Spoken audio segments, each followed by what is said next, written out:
do César Lattes como pano de fundo, mas eu trato da questão da educação no Brasil de um modo geral. Quer falar pro pessoal quem é o César Lattes, do currículo Lattes? Se você puder falar do César Lattes, eu falo depois. Leram. Só pra Fala a versão. contexto. Se você puder pegar, tem um vídeo que tem. Arthur. Como é que se chama? Eu não me recordo. É uma moça no canal do Sérgio Sacani. Gabriela Bailas, eu acho. E ela fala sobre... Ela escreveu um artigo super interessante e ela fala sobre essas latas. Se quiser colocar, porque tem uma coisa gigantesca de erro sobre... Assim, não só nesse vídeo, em geral. Se você pega esse, porque ela fez uma pesquisa, ela comenta que ela fez vários anos de pesquisa sobre o assunto e publicou uma quantidade gigantesca de informações incorretas, inclusive muitas são informações falsas, deliberadamente falsas, porque tem as incorretas que você coloca sem querer e tem as falsas que você intencionalmente coloca para ludibriar por qualquer finalidade. E no caso do Lattes é um dos casos mais... Porque assim, você tem casos muito subestimados, por exemplo, o Newton da Costa, o Elon Lages de Lima, o Gugu, o Nicolau Saldanha, o Arthur Ávila, que são realmente expoentes intelectuais e que são pouquíssimo conhecidos, ou pelo menos não tanto quanto deveriam, né? E tem casos como o Miguel Nicoledes, que é uma pessoa inteligente, só que não, ele, assim, a proporção que eles colocam, vou tentar colocar em comparação com a seleção nacional, né? Você tem, por exemplo, um jogador de futebol, que é o melhor jogador do bairro, ele é um bom jogador. Só que você colocar aquele cara para competindo, representando o Brasil na seleção nacional, está muito fora de contexto, está muito desproporcional, né? E o que se observa é exatamente isso. Então, por exemplo, o César Lattes, ele seria um jogador bom da cidade, um dos melhores da cidade, e ele foi colocado como um dos maiores expoentes do Brasil na ciência de um modo geral. Ele teve 7 indicações para o Prêmio Nobel. Essas 7 indicações foram 5 indicações políticas, porque eram pessoas que trabalhavam junto com ele, ou com ele, ou com as pessoas ligadas a ele, que eram o Mário Schemberg, o José Leite Lopes, Marcelo Demme, o Oscar Sala, eram grandes cientistas assim, no Brasil no começo do século. O César Lattes foi em 1947 que ele teve indicação para o Prêmio Nobel de Física. A primeira indicação que ele teve foi em 47, depois ele teve algumas outras nos anos seguintes.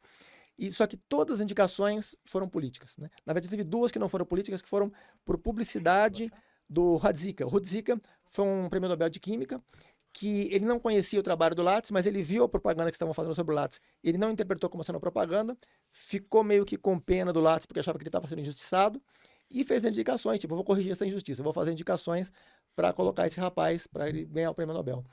E... é que não tem como, teria que passar realmente. Se quiser passar o vídeo, eu posso até comentar. Não sei se.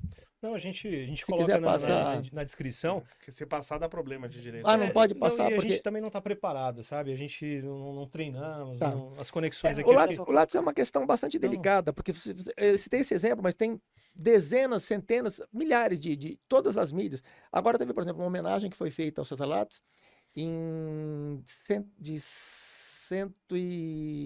acho que foi 70 anos, não me recordo exatamente. Foi 70 anos.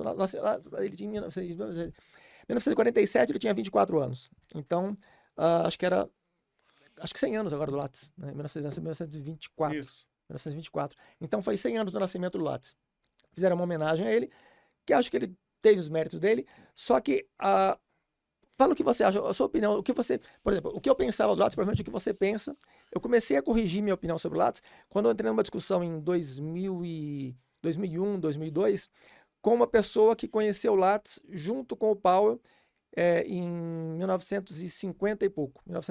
Ele foi para trabalhar com o Powell em 1947. Em 1948 ele foi para Berkeley trabalhar com o Eugene Gardner, né?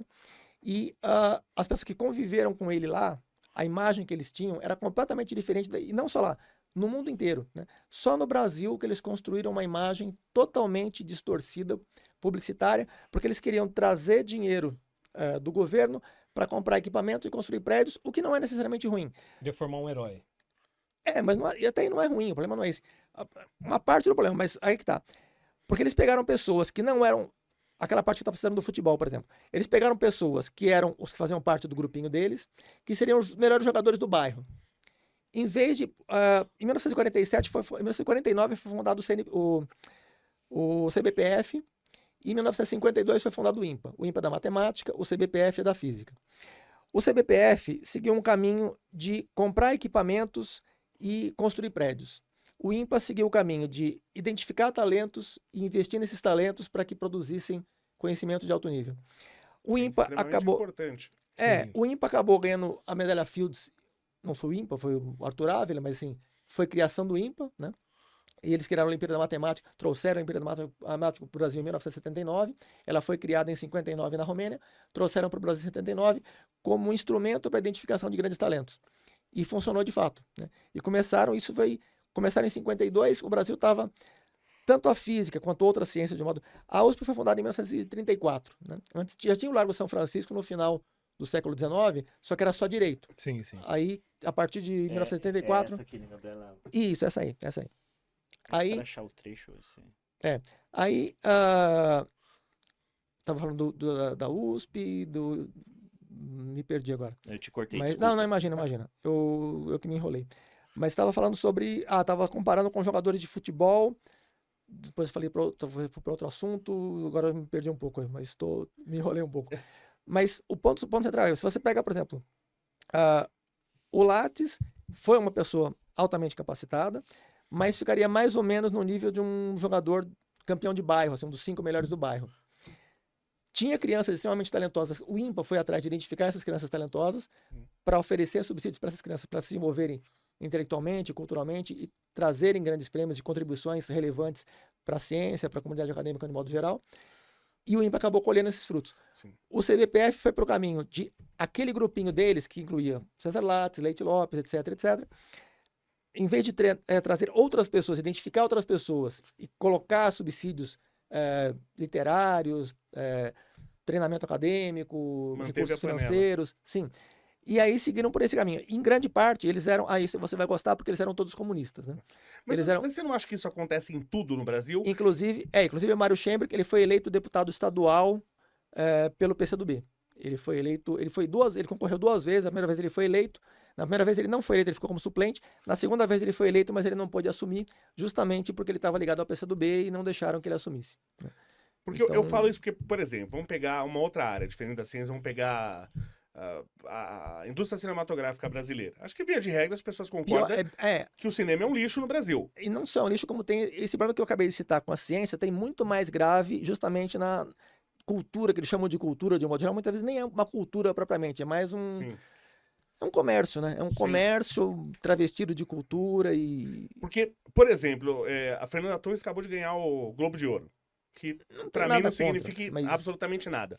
Mas, deixa eu fazer uma pergunta. Por exemplo, se a Fernanda Torres tivesse declarado na última eleição presidencial voto no Bolsonaro, ela teria ganho o Globo de Ouro? O meu livro MCH concorreu ao Prêmio Jabuti. Nem ficou entre os finalistas. Isso é óbvio. Nem ficou, porque é uma coisa técnica, não falo nada de política, especialmente não falo nada a favor da esquerda. Sim. E quando você foi ver os 10 classificados, todos, sem exceção, ou era feminismo ou era racismo. Sim. Eles se posicionavam como antirracistas, quando na verdade eles expressavam racismo defendendo negros de diferentes situações, né? Então é uma situação complicada. Ideologia de gênero, né? Deve ter bastante isso daí também, né? Daqueles que foram... Você lembra, Tamara, os títulos? Saiu, né? Foram 10 títulos, todos os 10, sem exceção. Isso, meu concorrer na área científica. Divulgação científica era politicagem, era exclusivamente politicagem. Mas aí que tá. Era racismo e feminismo. Isso o pessoal não entende o mal que faz pro país, no geral, como deixa de trazer recursos pro Brasil e causa a manutenção da pobreza. Imagina o seguinte, quanto dinheiro a gente já conseguiu com o Brasil com o futebol, né? Quantos jogadores que já foram jogar fora, que trouxeram recursos pro Brasil, ou que elevaram o nível de campeonatos, a década de 90, por exemplo, foi um absurdo aqui, foi uma que eu peguei forte, né? A quantidade de jogadores bons, você pegasse um time como... Nem vou falar o meu time do Palmeiras, mas falando Palmeiras, se pegar um Palmeiras de 92, 93, tem gente que vai ficar bravo, mas é melhor que a seleção brasileira de hoje. Então você tinha um alto nível, por exemplo, de jogadores. Agora imagina Mas o São Paulo, na década de 90, foi 2 vezes campeão mundial e o seu não foi nenhuma até hoje. O seu foi 2 vezes campeão da Copa Toyota. Não é mundial. Não é mundial. A FIFA considera hoje campeonato mundial. Não, brincadeira. Mas imagina o Hindenburgo, por ser o mais inteligente do Brasil, você torce pra qual time? Eu não gosto muito de futebol, né? Mas... Eu meio que... Quando eu era criança, por todo mundo ficar querendo que eu dissesse que torcia para algum time, eu falava que torcia para o Corinthians, mas eu nem assistia jogo do Corinthians. Você viu? Pois é. A gente estamos começando a pegar pontos que vai abaixar isso aqui ainda hoje aqui, hein, cara? Já perdeu uns 50 aí. No mínimo, hein? Deixa eu, Mas imagina pôr meu celular pra cá aqui, ó. Imagina o seguinte. Se deixar dando sopa aqui, ó, corintiano já sabe. Né? Imagina o seguinte, tá? Nós temos, por exemplo, 5 Copas do Mundo. O Brasil tem 5 Copas do Mundo. Imagina que desde que tem a seleção brasileira, acontecesse como acontece, por exemplo, para filmes. Imagina que só fossem para a seleção os jogadores que fossem de esquerda. Aí imagina que o Pelé fosse de direita. Essa e o analogia que eu faço com a ciência, com o futebol. Tem 5 Copas do Mundo e nenhum prêmio Nobel. Porque eles costumam reclamar, não tem verba para... Não é uma questão de verba. Se você coloca verba nas mãos de pessoas que não sabem administrar aquilo adequadamente, como aconteceu com o CBPF. Porque o CBPF começou na frente do INPA, 3 anos antes do INPA. Começou com mais recursos. O INPA ficava numa salinha emprestada do CBPF. O CBPF... e outra coisa. Quando eles criaram o CBPF, foi um militar, eu não me recordo agora o nome dele, que cedeu, ele doou a sala e sumiram com o nome dele. Se você pesquisa na Wikipedia, nem falam do nome dele, que ele doou a sala para o CBPF, ele teve uma participação fundamental na criação do CNPq e cortaram o nome do cara da história. Não aparece mais, exceto no próprio site do CBPF, mas em outras fontes não falam dele, apagaram o nome do cara dele. E ele, se não fosse pela parte... Porque ele, quando solicitaram, falaram que precisavam de uma sala para começar e tal, ele cedeu um prédio inteiro, né? E ele cedeu isso sem custo nenhum, deu praticamente, não deu, ele emprestou, mas assim, sem custo, e ficou durante muito tempo ocupando aquele espaço, e se não fosse pela intervenção dele de disponibilizar esse espaço, levaria uns 3 ou 4 anos. Começou no dia seguinte, eles apresentaram o projeto, no dia seguinte começou a atuar já o CBPF, pela colaboração desse militar, né? E cortaram simplesmente pelo fato de ele ser militar, não é conveniente para eles que coloque que ele teve uma participação importante, fundamental, no desenvolvimento da ciência no país, que nem tem muita coisa de ciência, mas o pouco que tem, grande parte, é devido à participação. Depois até vou mandar o nome, se puder colocar depois no texto, porque acho que é injusto que não seja citado o nome dele, já que ninguém cita, eu deveria me lembrar, mas... No começo a gente estava falando do Lattes, que você ia falar sobre... O Lattes, o que estava falando que entrou no Lattes? Não me lembro. Você estava falando do Lattes, ó como que os assuntos... Como que entrou no só para Lattes? falar para as pessoas que às vezes o pessoal ouve falar nesse Lattes não sabe o que é. Lattes é um cientista, um pesquisador, e hoje todo mundo que é